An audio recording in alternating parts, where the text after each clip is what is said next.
yourself a cold one. They strike 'em, huh? And listen to Ross Tucker break down the top college prospects on another tasty edition of The College Draft.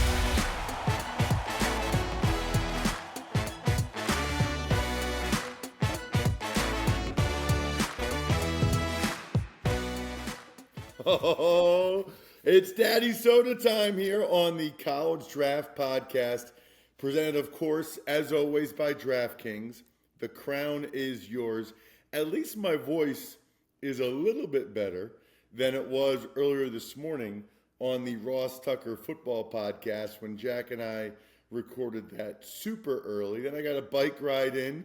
Love the show because we've already done the ACC, where I thought Emory having our Georgia Tech quarterback, Haynes King, as the number one quarterback in the ACC was very interesting. And then we did the Big Ten last week, right? So what is this show about? What are we doing right now? Once the season starts, we're pretty heavy into talking about betting on the biggest games and or games in which Emory is interested or finds value and thinks that there's a good side to take or a good total to take. We'll also point out some of the top prospects in those games when we do it so that you're aware of who the top prospects are in those games as you're watching them, especially for those of you that maybe aren't as into betting and you're more into, evaluation and the NFL draft, which will be here before you know it, believe it or not, in 2026. And so right now, we are previewing the top prospects across college football, really. So we did ACC and Big Ten. Today is Big 12. Next week, SEC. Then we'll have an episode where we kind of talk about the others, right? Group of 5, FCS perhaps. And then we'll have week 0. There will be games that will be being played, believe it or not, sooner rather than later. So check out Emory on social media at FBall Game Plan. I'm at Ross Tucker NFL, the former NFL offensive lineman. We are at Ross Tucker Pod. Love those of you that watch us on YouTube, youtube.com/Ross Tucker NFL, as well as those of you that subscribe to Emory's YouTube page, Football Game Plan, or get the draft guide, footballgameplan.com/2025 draft guide. At this point, number one, it would give you evaluations and reports on all the rookies for your NFL team. But then also it basically is a handy dandy preseason game and training camp guide. As you're watching every preseason game, I think is on NFL Network. As you're watching them and there's these guys making plays that you're not aware of, Emory is aware of them and Emory will have them on his draft guide, which you can still get, footballgameplan.com/2025 draft guide. Speaking, Emory, of 2025 and FCS and college football, you and I are recording a little bit earlier today than we normally do. Right after this, I'm at the Jersey Shore right now. I'm driving right to Princeton. It's 25 years since my senior year of college, and I want to blow my brains out. I mean, and the thing about Emory, I was 21. You're 18 as a freshman, 19 as a sophomore, 20 as a junior, 21 years old when you're a senior playing college football, and now I'm 46, so we have the annual Princeton Football Association golf event, and they always honor, a couple players from 25 years ago. So that will be me today, me and a couple of my teammates. I think there's like 10 of us that are coming in for the event. And I think we lose sight of this sometimes, Emory, that we get so into wins and losses and NFL prospects and draft and all those things. A big part of college football is just getting a chance to continue to play the game that you love and also the relationships that you build. In our case at Princeton, and you know this, Emory, because you cover the Ivy League so closely, with guys from all over the country. I mean, Hawaii and California and whatever, and you all come together for a common cause, a common goal, which is great. I always say, if politics or government could just be like a locker room, we'd be in a much better place. Totally agree, Ross, because at the end of the day, man, you agree, you disagree. And when you disagree, a lot of times it can be contentious, but there's always a hint of respect and brotherhood and humor that's always involved that kind of breaks the tension and breaks the ice and allows you to continue to keep moving toward that common goal. And, I'm 2 years behind you. So my 25th year of my last year in college would have been, is 2 years, down the road. But I remember going back, 2 years ago when it was my 24th year of showing up as a true freshman. And it's just like, man, you think about the teammates, the coaches, the surrounding support staff, we all see each other kind of locked in that time, but not realizing we have grown, we have matured, we are older, we got gray hair, and it's still cool because these are folks that a lot of times have known you longer than people in high school have known you, and they know the now officially adult you as opposed to the adolescent you. So, and again, that's why I'm never going to knock guys that played at, some people only think that it matters if you only play at the FBS level, the Power 5 level. But man, playing NAIA football, JUCO ball, D3 ball, all of that matters, man, because it's all, at the end of the day, it's all about what you laid out beautifully. It's such a good point. There are a lot of guys that have a much better college experience and college football experience playing Division III than playing Division I. Division I with the stress and the pressure and the expectations and all of that. I know a lot of guys that played D3. Every one of them loved it. Like, loved it. Absolutely loved it. And it's funny because whether it was college football or NFL or even high school, I never really cared what the guy next to me's political beliefs or religious beliefs were. What I cared about is, did he know what he was doing, right? Did he know the right thing to do? And would he be there for me when I needed him to? If I'm getting bull rushed by a 330-pound D tackle, is he going to be there to put his helmet in that dude's ribs to take some of the strain off of my back? That's what I care about. That's what matters. And then the other stuff, and the thing is if he does those two things, Emory, knows what he's doing and puts his helmet in the ribs of the guy bull rushing me, then there's a level of respect there that actually makes me respect whatever his other beliefs are, even if I don't agree. It's funny because you know how a locker room is in college. You have over 120 guys, right? And so you may not get to speak to everybody, but who's a part of the team. And so if we're out in a regular college situation, this is a situation I'm speaking to personally, right? Where I may be in a contentious scenario, right? Where it looks like it could get physical. Guy on a team who I never had conversations with because we, play different positions, different groups we hang out with. Like Emory, you good? And he'll come over there and see what's going, and then everything dissipates. That's teammates. You know what I'm saying? That's what you're describing. I don't know, what his religious beliefs are, political beliefs, but I know if I needed a situation to be handled, he was there for me, and that just allows you to build a tighter bond on the football field. And it's funny because we're going to get into your top 10 prospects now in the Big 12, and I feel like this was not intentional, but I feel like it segues perfectly, Emory, because I'm curious, like the first couple guys you have, Kaidon Salter, who was the quarterback at Liberty, now he's at Colorado, or Kanye Udoh, who was a very good running back for Army, who's now at Arizona State. I guess my question for you, because I don't know the answer, okay? Do you think these guys transferring enhances the college experience, meaning they make more friends at more places? Or do you think it dilutes it because they're not with the guys as long? They don't get that bond. It's not like you love Louisiana, I love Princeton. That's our only schools. It's all we know.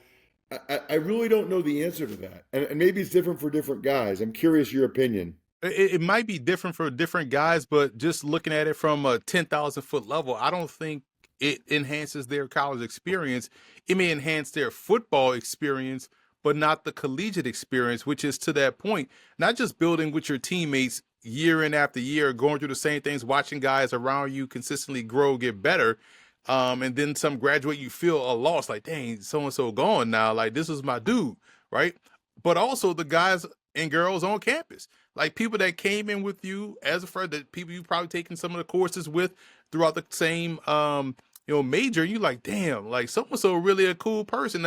I'm glad I got to meet this person on this journey, and all of that enhances the college experience. I told you about the time I met Ernest Gaines. Unbeknownst to me, he was Ernest Gaines. I thought he was just an old guy sitting on the bench, right? And we just chopped it up, and I realized after like 2 years out, like, man, it's Ernest Gaines I was talking to. My dumb ass didn't know. And so, but you don't get all of that when you constantly transfer in schools. And I think that's the one element of college that I hope we get back to, because that makes everything better. All right, let's talk about Salter then, who's taken over for Shedeur Sanders at Colorado.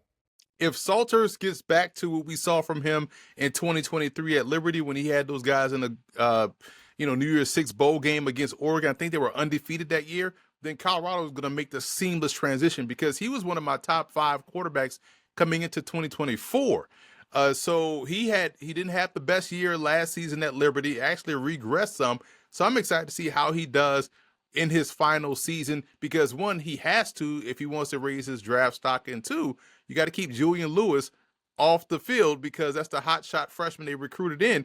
It can make that transition seamless to go from Shedeur to Kaidon to Julian, if he's able to get back in tow, because this is still a very talented football player. And I have to say this, towel this together, Ross.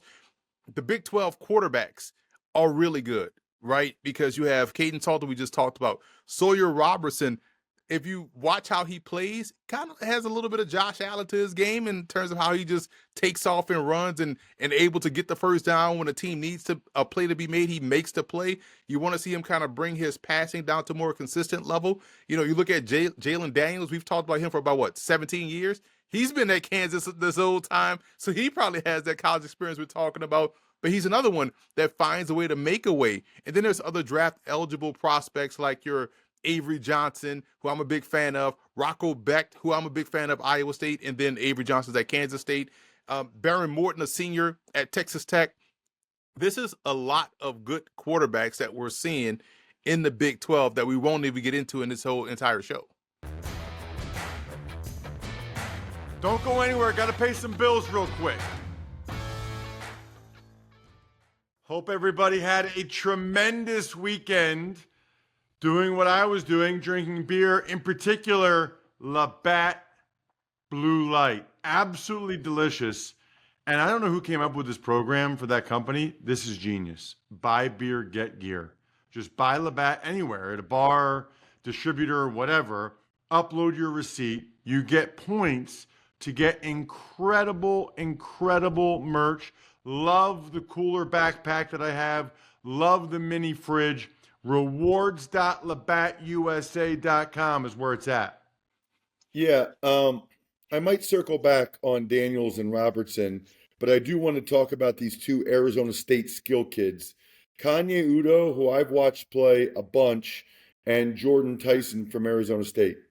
Udoh is someone that is a tremendous tailback, and it's hard for a true tailback to stand out in a triple option because of the nature of the offense, but you saw the traits that he had: contact balance, burst acceleration, good body lean. Now you put him in a situation where he has a very good offensive line at Arizona State, a quarterback that's a dual threat guy, skill positions on the outside. He's going to have a tremendous season. And he's a junior right now, so he could even play himself into a situation where he can come out early as a running back that declares. And Jordyn Tyson, people forget, he didn't play in that game against Texas. He was kind of banged up, and we didn't see the full-fledged arsenal at Arizona State in that playoff game that they fought valiantly to come back in. Now he's out there healthy, ready to go, and he's someone that I think is going to be a fantastic 10-year-plus possession receiver, because he can win at all 3 levels. He does a consistent job in laying out for the reception, doesn't mind sacrificing his body, and all of those things you like to see from a receiver. Give me someone that can win short, intermediate, deep, outside, inside, tight to the line of scrimmage. That's the type of receiver that you want. That's the type of receiver that you draft high. Let's stay with Arizona State and talk. You said they got a good offensive line. What about their offensive tackle, Big Max? I don't know, there's like 10 offensive linemen now with last names like Iheanachor. Tell me about Max from Arizona State. Yeah, he's someone that reminds me a lot of Darnell Taylor, that the guy that plays Darnell for Wright? Right. I don't know why I'm thinking of Taylor, but Wright that plays for the Bears. Good body lean, good pad level, just moves guys off the spot. He's good on the move, and it's funny because you could take his scouting report and bring it into Spencer Fano of Utah. Both play right tackle. Fano also does a great job of being out and about on the move, consistently connected with his target. Both guys do a great job in aggressive pass sets, meaning they're taking that first step forward to the pass rusher. They're not being passive in pass protection. They're being aggressive in pass protection, and it works out for them. And both guys, I think, are first-round picks.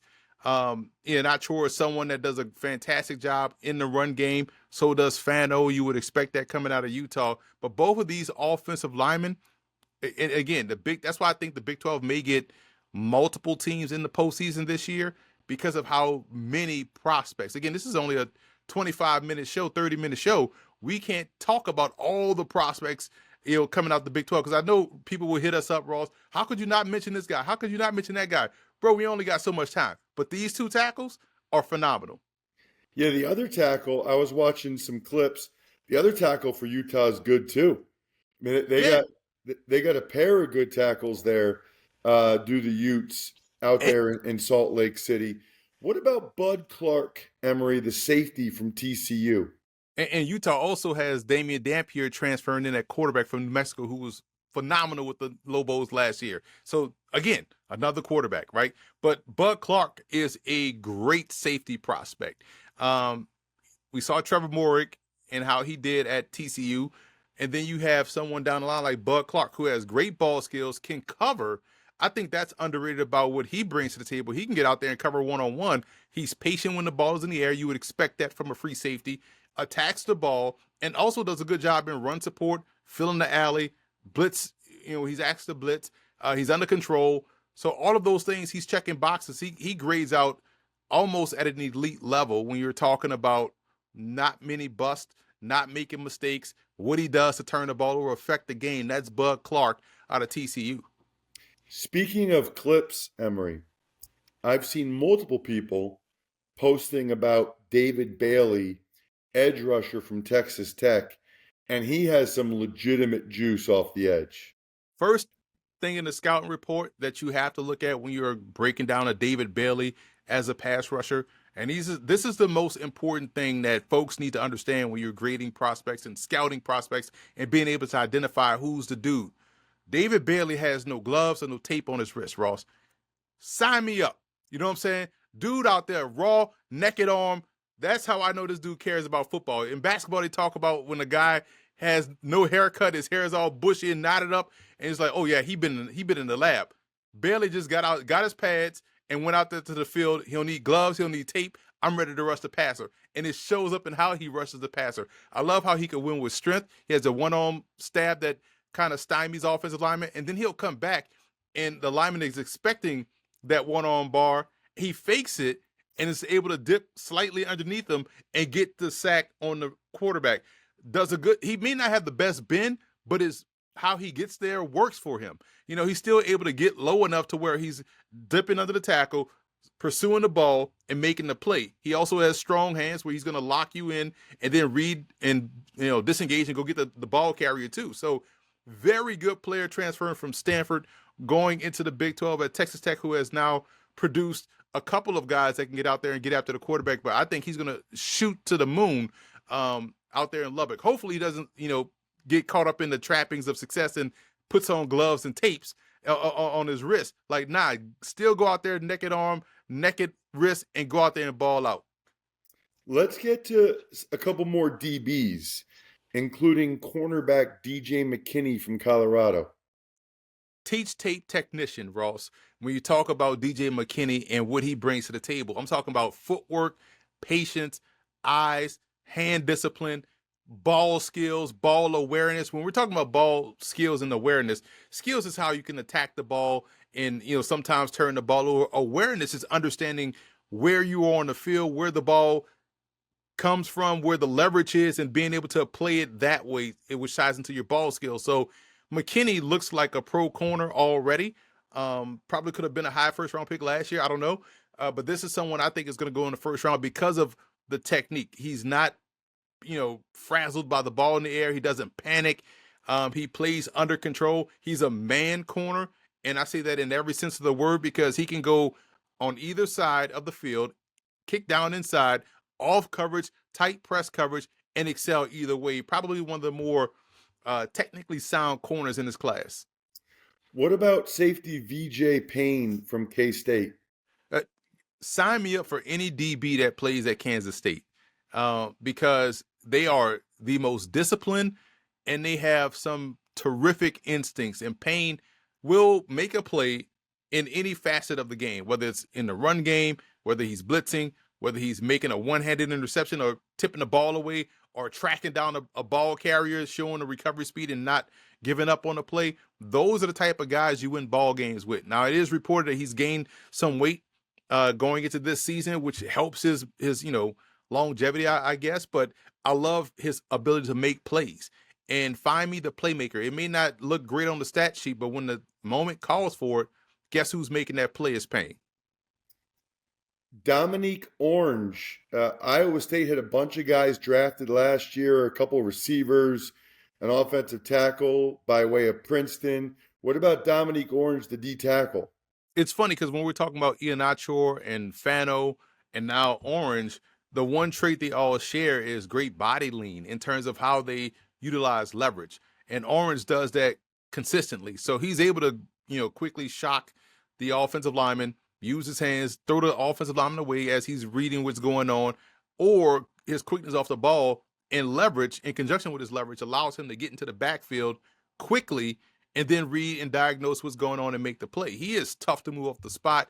He is very, his core strength is where it needs to be, but the leverage combined with the core strength, combined with the hand usage, allows him to be a disruptive force up front.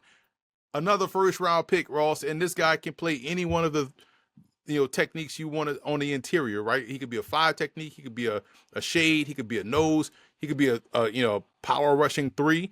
So I think he has that scheme versatility or position versatility to really warrant going in round 1. Wow, you got a lot of Big 12 prospects that you think are good enough for the first round. You hit on Daniels and Robertson briefly. I did want to ask you about Rocco Becht from Iowa State, just where you think he's at as a prospect. Obviously, they had some really good receivers last year. The fact that he started as a true freshman and played and got better every season, Becht to me is one of the more efficient, productive quarterbacks. And we saw him in big time moments kind of step up and rise to the table. I know we all bring up the Iowa game, but that's a huge one. I don't know last time they beat Iowa, right? And so Becht made that tremendous throw down the sideline. And I think that because he's battle tested, they have a really good running game. Their running back is good too, number 26. He's a junior this year. He's Carson something, but he is phenomenal. So they got all the pieces in place, right? So I think they can absorb the loss of the receivers because Becht makes great decisions with the football. He does a great job in keeping the offense on pace, on schedule, and he doesn't make the big mistake. And there's no surprise his dad is a head coach, in the UFL with the St. Louis Battlehawks. But at the end of the day, this is someone I think plays, he plays a pro game because efficiency. And we've seen now, I guess, kind of throwing a little salt in the wound for folks that want to critique quarterback rankings. When they always want to look at the numbers as opposed to who's playing efficient, winning football. Becht does that, and that's why I would say Becht is someone that I wouldn't mind, quarterbacking my team. So I know these guys stay in college a lot longer than they used to, and that they are there for 5 or 6. The Jalon Daniels thing at Kansas, that might be an all-timer. I mean, it feels like He has been there a long time. What's he like as a prospect? Remember I said this, Ross, about Dylan Gabriel, and people will take it as a knock, but I think Jalon Daniels would be an outstanding CFL quarterback because of the wide fields, because of his ability to buy time, because of his ability to make throws on either hash and down the middle of the field. I think his over the middle passing is actually better than what he does going to the sideline. And he has a strong enough arm. He has the mobility. He's sort of on that PJ Walker when he was at Temple type of, spectrum. So I do feel like there's a spot for him as a pro, maybe as a QB2 in the NFL, but as a CFL QB1, I think he has potential to be a star. Love it. And I'm very excited about the SEC next week with you.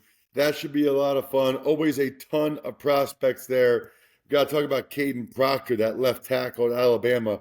Goodness gracious. Check him out at F-Ball Game Plan. I'm at Ross Tucker NFL. We are at Ross Tucker Pod. The keg is kicked. We are all tapped out. Thanks for tuning in to College Draft. Make sure to also check out the Ross Tucker Football Podcast, Even Money, and Fantasy Feast, all on the DraftKings Network, YouTube, or subscribe to the podcast on your favorite platform.